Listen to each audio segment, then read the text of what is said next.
तो कितना रुपया पड़ा, 150 पौने 200, उसकी क्या वहाँ पर घर चलेगी। इस सरकार की घोर भर्त्सना कहते हैं कि आप पूरे बिहार के डीलरों के आप विरोधी हैं, गरीबों के शोषितों के विरोधी हैं। आपको 250 गोवा के तर्ज पे करना चाहिए। उस वक्त भी हम लोगों ने इसको ध्यानाकर्षण में लाया था।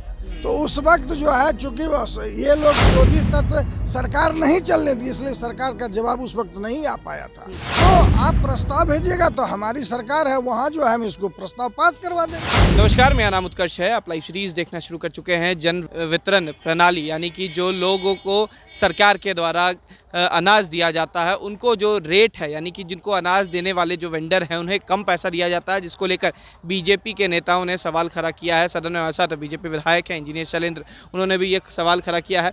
क्या मुद्दा है सर, किन बातों को लेकर आप लोग सदन में बात रख रहे हैं? आज जो है सदन में जन वितरण, पूरे बिहार में जन वितरण प्रणाली जो विक्रेता हैं उनको जो है बिहार सरकार मात्र 90 रुपया देती है, तो कमीशन के तौर पर।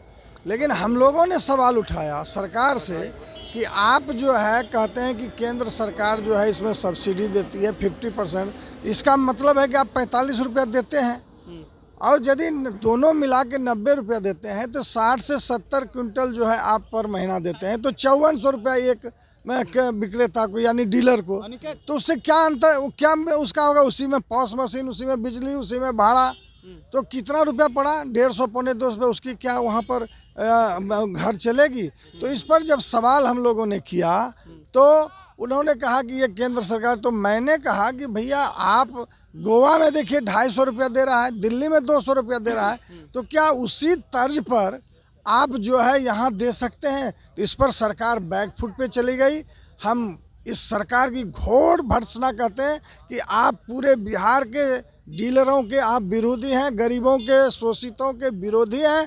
आपको 250 गोवा के तर्ज पे करना चाहिए। नहीं, आप ये सवाल उठा रहे हैं, लेकिन इससे पहले तो आपकी भी सरकार थी, आपने ये तमाम मुद्दे क्यों नहीं उठाए उस समय? अब ये बात क्यों? देखिए, उस वक्त भी ये बात आई थी, उस वक्त भी हम लोगों ने इसको ध्यानाकर्षण में लाया था।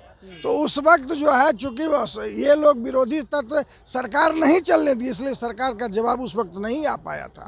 तो इसलिए मांग कर रहे हैं कि बिहार में भी गोवा के तर्ज पर हो। जी, मुख्यमंत्री को पत्र भी लिखा है, मुख्यमंत्री जी को भी दिए हैं, हम अपने भारत सरकार को भी लिखे हैं कि आप यहाँ से, हम बिहार सरकार को आप प्रस्ताव भेजिए कि हम 250 रुपया देंगे, तो आप प्रस्ताव भेजिएगा तो हमारी सरकार है, वहाँ जो है हम इसको प्रस्ताव पास करवा देंगे। सर, प्रस्ताव की बात करें, एक सवाल और है कि परिषद में भी ये सवाल उठा कि बिहार में कई बार देखा गया भोजपुरी गानों में अश्लीलता रहती है।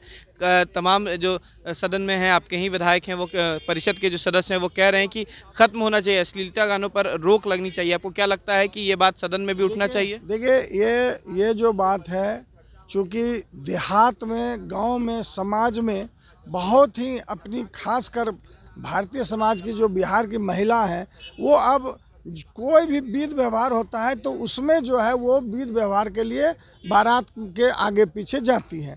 तो उसमें जब ये गाना, अश्लील गाना गाया जाता है तो समाज में लोगों को बड़ा ही, बहुत ही आक्रोश होता है और ये बहुत ही अशोभनीय है।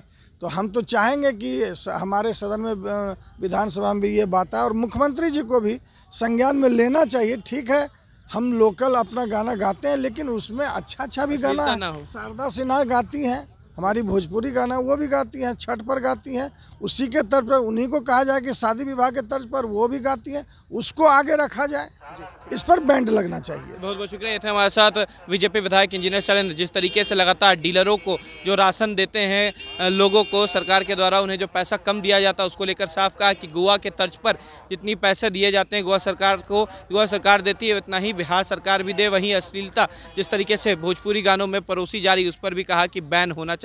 फिलहाल खबर में सिर्फ इतना ही। आप हमारे साथ बने रहें। हमारे चैनल को सब्सक्राइब नहीं किया है तो जल्द से जल्द कर लें। बहुत बहुत धन्यवाद।